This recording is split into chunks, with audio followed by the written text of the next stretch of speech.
Hello students, welcome to IAS Academy. In today's video, we are going to discuss about the recent decision taken by the Finance Minister and is announced in the Union Budget is the opening of nuclear energy or nuclear power sector of India for the private players, which has been prohibited or private player has been barred from entering into the sector as of now. Now, also apart from nuclear related acts, what Finance Minister has talked about is generally about the energy sectors. He has said that the government will try to boost the state's power distribution and will try to open the nuclear power sector for the private players. In this regard, there is a need to amend two major acts that is related to nuclear energy. One is the Atomic Energy Act and other is the Civil Nuclear Liability Act. Now, also one other mission has been announced by portraying overall the objective of government as far as the nuclear energy generation is concerned. It is called as Nuclear Mission for Viksit Bharat. Now, as per this mission, the government will try to generate around 100 gigawatts of nuclear power by the year 2047.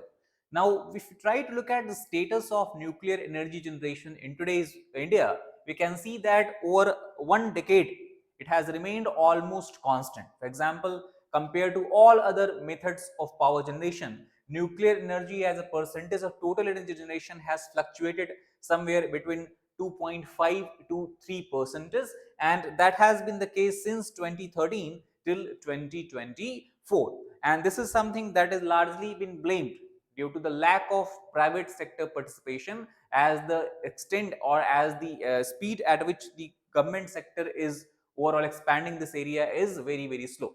Now, also if you look at the nuclear power plants in India, so as per the Atomic Energy Regulatory Board, currently we have 22 operating nuclear reactor with an installed capacity of 6,780 megawatt.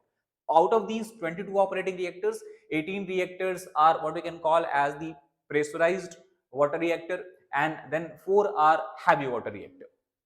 Also, if you look at the overall distribution of the nuclear power plant in India, so the operating power plant we have in the state of Uttar Pradesh, where you have Narora, then you have Rajasthan, where you have the uh, uh, nuclear power plant, then further you have in Gujarat, Rawat Bhata in Rajasthan, then we have Gujarat, Kakrapar, then you have Tarapur in Maharashtra, Kaiga in the Karnataka, then we have the Kudankulam that has been developed recently with the help of Russia, that is in the state of Tamil Nadu, and then further one more plant is operating in the same area. So these are the major states, and apart from that, several other nuclear reactor or nuclear power plant has been proposed with the help of or the support of US government as well as the French government. Now, as far as the investment in this particular sector is concerned, government apart from opening up the nuclear sector also has decided that they will give an outlay of rupees 20,000 crores for research and development for the small modular reactor. Now, small modular reactors are also kind of what you can say as advanced nuclear reactor, but they operate or they basically generate power almost of up to 300 megawatts. If you compare them that with the traditional large scale reactor, nuclear power reactor, that is about one third. A traditional nuclear power reactor generate power in the range of about 1000 megawatts. So, advanced nuclear reactor, small modular reactors are also advanced nuclear reactors. It is much more easier to install. And if you try to understand here, the term we are using is modular. Modular means it is very easy to install in any of the industrial premises from where they can get the all raw material and can supply the energy. Reactors are obviously referring to, because we know that nuclear energy generation is based on the principle of fission, where we can say uranium generally is used as a fuel, where it divides into two smaller elements and then in the process generate huge amount of electricity. So that is why reactor, small modular and reactor. At least 5 such indigenously designed reactors will be operationalized by year 2033. That is the aim of the government. Now, apart from this, if you look at the major changes that we might see in the coming future after the budget announcement, is also because of the it is also because of the decision taken by the Prime Minister Modi to visit United States in the month of February. And it is quite possible that during their meeting with the President Donald Trump, they are going to discuss about the cooperation in the energy sector, about which the US administration has hinted before as well. So the decision is also kind of, you can say, strategically timed. Now, as far as the amendment is concerned, first amendment will require in the Atomic Energy Act of 1963, because as per the provisions of this act, it bars any kind of private investment in the India's nuclear power plant, Now, what does it mean? It means that the private players can supply material, can supply the required, we can say, instrument to the nuclear power plant, but the operating or the operation of nuclear power plant can only be done by a government agency, and that today is the NPCIL, that is Nuclear Power Corporation of India Limited. So once this amendment is done, then it is expected that private players will also be allowed to operate the nuclear power reactor, and then NPCIL will lose its position as the sole operator of nuclear reactor in India. Second law that is going to be changed is the Civil Liability for Nuclear Damage Act 2010, about which US has raised concern as well. For example, the major provision which is controversial in nature, which many experts argue is the reason behind lack of private participation, especially from outside of India, is the provision for clear-cut accountability of suppliers for any mishap involving an atomic plant.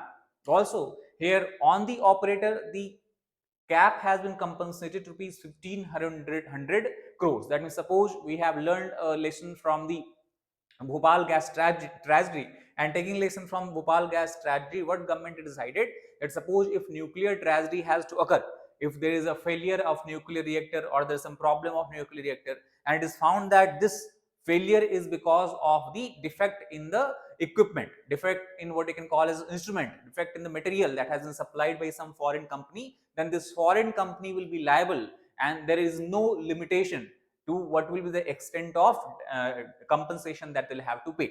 So this is something that has stopped foreign companies from investing in India, because they are scared that they will have to face a large scale suit in case of any problem in the future. So this is, or this might go, this might will be changing in the near future.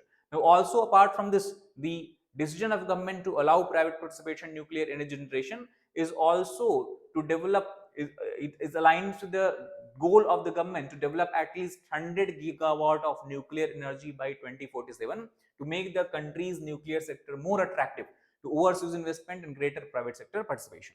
Also, it will cause enhanced participation of US power plant makers such as General Electric and Westinghouse, especially once civil this, we can say, the liability law changes. Apart from this, it will have an impact on the environment as well.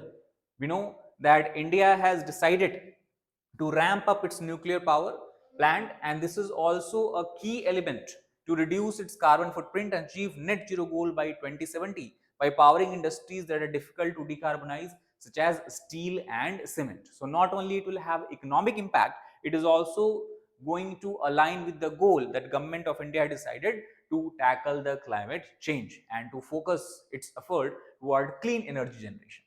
And apart from this, also many of the major power companies of India, for example, you talk about Reliance Industries, whether it is Tata Power, Adani Power, Vedanta, all earlier also have sent a signal that they are willing to partner and participate in the enterprise of nuclear reactor, and they are looking for such opportunities largely in the area of a small model reactor that we have talked about, for the innovation and collaboration if required with the government agency as such. So such a decision will also allow these companies to now come into the nuclear energy sector.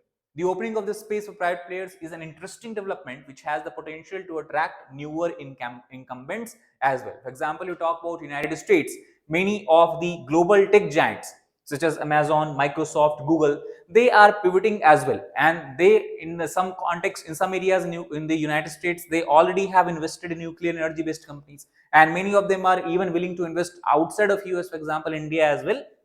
And the reason is simple, because these global tech giants to a large extent are using today artificial intelligence, and there is a sudden surge or increase in the demand for the electricity which they want to meet this from the nuclear energy generation. So that is where also their interest lies. So all these companies, apart from the Indian companies, can now come into India once the government amends the respective acts as we have talked about.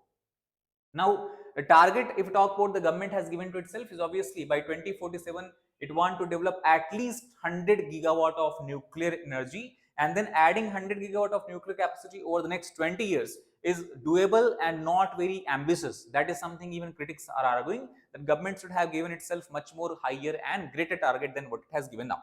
Now, India currently has about 8 gigawatt of nuclear capacity, and it aims to increase it in the near term. We talk about by 2032, the government is planning to increase it to 20 gigawatt, and that is why the private participation can play a very important role. Now in conclusion, what we can say that whenever any sector is open for the private participation, there are certain things government had to ensure. The first thing is that the investor interest, because any investor, why they will invest in any particular sector, because they are aiming for certain returns, certain profits, certain benefits. So the investor interest should obviously be kept in mind, but at the same time there should be a strong liability safeguard, because you know that nuclear meltdown or any we can say defect in the operation of nuclear power plant, any problems in the operation of nuclear power plant can cause catastrophic damage to the environment, as well as can result into a humongous human casualty.